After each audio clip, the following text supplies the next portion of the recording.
Hello, everyone, and welcome back to We Nurture. I'm Chini Lukut. And I'm Molly Brett. We're just delighted to have Cynthia Aldinger, founder of LifeWays North America, with us again. Our conversations with Cynthia have been centered around the anthroposophical care of the young child, and we've also been exploring various areas in daily life that can be strengthened and lifted through consciousness, awareness, and intention. In our first episode of We Nurture, Molly and I explored the 4 foundational senses, which are the sense of light, sense of touch, sense of movement, and sense of balance. Today, we'll briefly touch on how these foundational senses can be nurtured. Also, we want to share that LifeWays is offering an online course on the foundational senses, and you can enroll at lifewaysnorthamerica.org to join this course, which begins on September 16th. When we first introduced the foundational senses to our listeners, we described what each sense was and how or what supported its development. Rudolf Steiner outlined 12 senses, and as Waldorf teachers, we're always working on supporting the child's development of these senses, and during different developmental phases, there are different considerations. In early childhood, we really lay the groundwork for the grades teachers by ensuring the 4 foundational senses are healthy and strong. Cynthia, do you mind speaking to what parents could do at home to support these senses during these younger years? Thanks for asking that question, Molly. I love working with these senses from the point of view of whether you are a kindergarten teacher, a home-based caregiver, or you're at home with your children. Some of what I would say would be the same. So a lot of it has to do with decisions that you want to create for your culture, your family culture, your classroom culture. Let's just look at the sense of touch for just a moment. In our family life, we touch our children, we touch each other.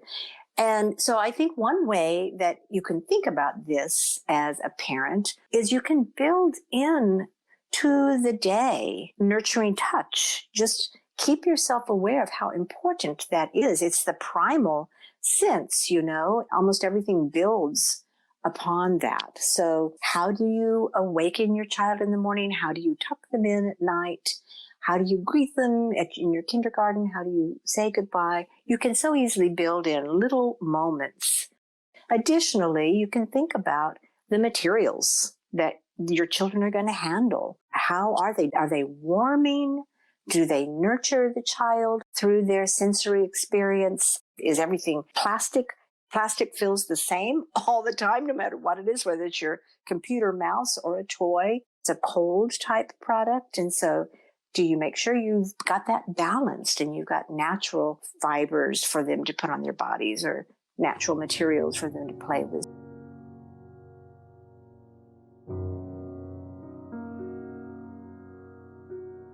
Sitting down as the adults of the family, what do we want our family culture to offer to our children within the realm of touching, within the realm of the fullness of life, food, rest, joy, delight?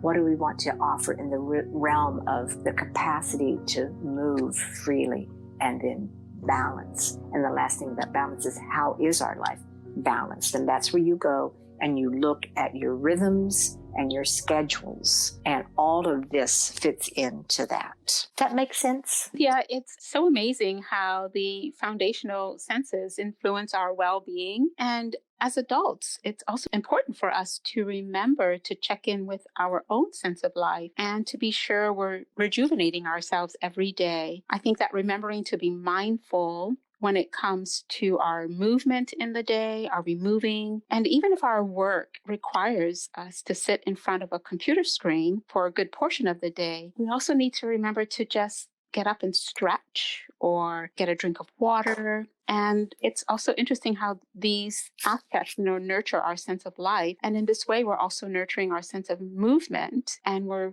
helping to bring balance to our day. So Cynthia, as adults, what would you consider is most valuable for us to think about when it comes to nurturing our own senses? working with the senses as an adult, we are working with a different, it's not conscious with the young child. With us now, we're conscious of all these choices that we're making. We know how they affect us.